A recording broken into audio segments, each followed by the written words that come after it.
پاکستان میں دہشت گردی میں افغان سرزمین کا استعمال ناقابل تردید شواہد منظر عام پر آ گئے۔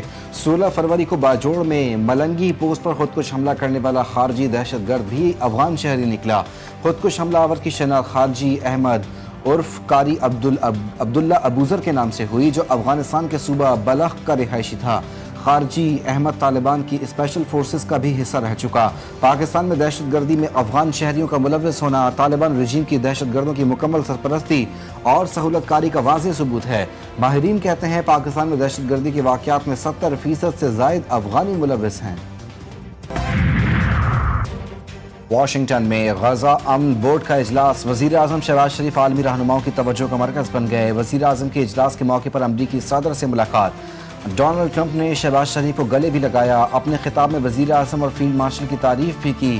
وزیر اعظم کے امریکی سیکرٹری خارجہ مارکو روبیو سمیت مختلف ممالک کے سربراہان سے بھی غیر رسمی اور خوشگوار ملاقاتیں۔ مارکو روبیو کا کہنا تھا کہ پاکستان کی غزہ امن منصوبوں کی حمایت امن بورڈ میں شمولیت قابل تعریف ہے۔ وزیر اعظم نے بحرین کے فرمانروا شاہ حماد بن عیسیٰ الخلیفہ، آذربائیجان کے صدر الہام علیوف، ازبکستان کے صدر شوکت مرزایوف، قازقستان کے صدر قاسم جومرت توکایف اور انڈونیشیا کے صدر پرابوو سوبیانتو سے غیر رسمی ملاقاتیں بھی کی۔ ملاقاتوں کے دوران غیر رسمی گفتگو وزیر اعظم سے CEC international development finance corporation سے بھی ملے۔ وزیر اعظم کی معاشی شراکت داری کے فروغ کے لیے DFC کے کردار کی تعریف۔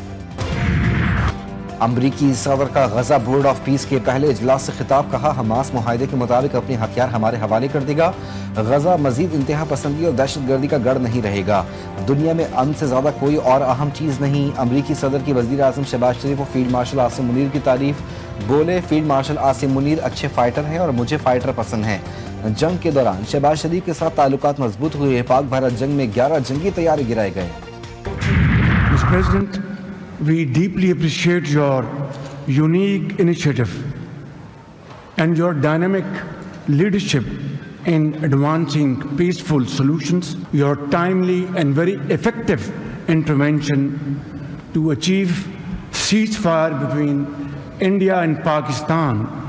And let me say, Mr. President, you are truly savior of South Asia. Gaza میں پائیدار امن ہمارا مشن، امن کے لیے جنگ بندی کی خلاف ورزیاں روکنا ہوں گی۔ وزیر اعظم شہباز شریف نے فلسطین کا مقدمہ بورڈ آف پیس کے سامنے رکھ دیا۔ کہا فلسطین کے عوام کی اسرائیل کا قبضہ برداشت نہیں کر رہے، فلسطینیوں کو اپنی سرزمین پر مکمل حق حاصل ہے۔ شہباز شریف کی تنازعات کے حل کے لیے امریکی صدر کے کردار کی بھی تعریف۔ کہا کہ ٹرمپ نے پاک بھارت جنگ بندی کرا کر کئی جانیں بچائیں، ٹرمپ کی سفارتکاری سے کئی تنازعات حل ہوئے۔ بورڈ آف پیس اجلاس میں پاکستان کو غیر معمولی پذیرائی ملی۔ وزیر اعظم نے قابل تحسین انداز سے مسئلہ فلسطین پیش کیا۔ آزاد فلسطینی ریاست پائیدار امن کے لیے ناگزیر ہے۔ وزیر اطلاعات عطا اللہ تارڑ کہتے ہیں امریکی صدر نے وزیر اعظم اور فیلڈ مارشل کی تعریف کی، قیادت ایماندار ہو تو نتائج ہمیشہ مثبت ہوتے ہیں۔ IMF کا پاکستان کی معیشت میں بہتری کا اعتراف، 14 برس بعد پاکستان کا کرنٹ اکاؤنٹ سرپلس ریکارڈ کیا گیا۔ مالی کارکردگی پروگرام اہداف کے مطابق رہی، مہنگائی کی شرح نسبتاً قابو میں رہی۔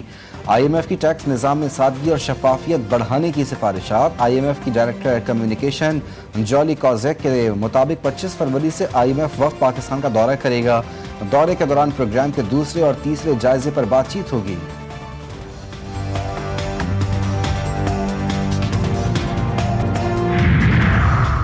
وزیر اعظم کے مشیر برائے سیاسی امور رانا ثناء اللہ کہتے ہیں اسٹیبلشمنٹ نے بانی PTI کو کبھی ڈیل آفر نہیں کی۔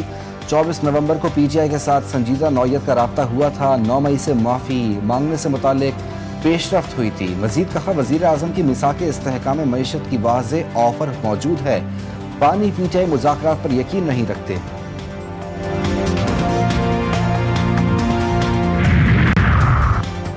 بانی PTI کی صحت پر سیاست بند کی جائے، ذاتی معالجین کے تعاون سے علاج کیا جائے۔ PTI کے کوٹ لکھپت جیل لاہور میں قید رہنماؤں کا مطالبہ۔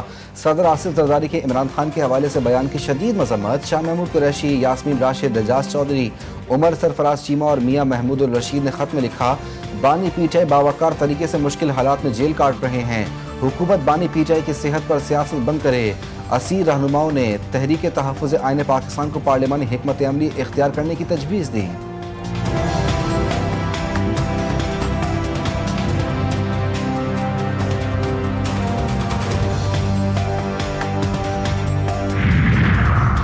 وزیر اعظم شہباز شریف کا بانی پی ٹی آئی کے خلاف ہرجانے کا کیس۔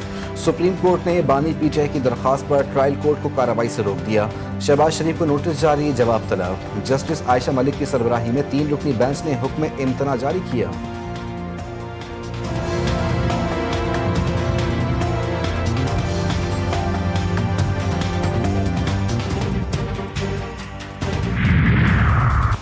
ریاست اپنی نااہلی کا بوجھ عدالت پر نہیں ڈال سکتی، حکومت کو بھی عدالت میں وہی پروٹوکول ملے گا جو عام آدمی کو ملتا ہے۔ ریاست شہریوں سے تو قانون منواتی ہے لیکن خود بہانے بناتی ہے۔ سپریم کورٹ نے سروس میٹر میں وفاقی حکومت کی اپیل زائد المیعاد قرار دے کر خارج کر دی۔ بیوروکریسی کی سستی کی سزا دوسرے فریق کو نہیں دی جا سکتی۔ جسٹس عائشہ ملک نے تحریری فیصلہ جاری کیا۔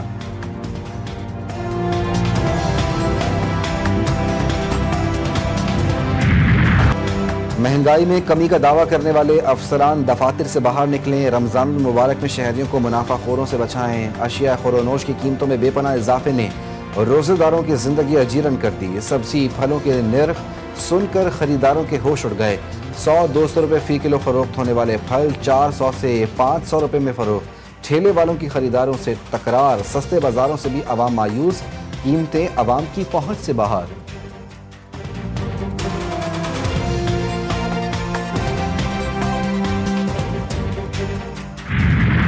برکتوں والا رمضان، سج گئے جگہ جگہ دسترخوان، سحری میں خواتین کچن میں مصروف رہیں، روزہ دار انواع اقسام کے کھانوں سے لطف اندوز ہوئے، کسی نے پراٹھے پر ہاتھ دکھایا تو کسی نے انڈوں کا مزہ اٹھایا۔ افطار کے لیے بھی پلاننگ شروع، پکوڑے، سموسے، چنا چاٹ سمیت مشروبات کے لیے تیاری۔ ماہرین صحت نے بھی خبردار کر دیا، ہلکا ہاتھ رکھیں ورنہ ہو جائیں گے بیمار۔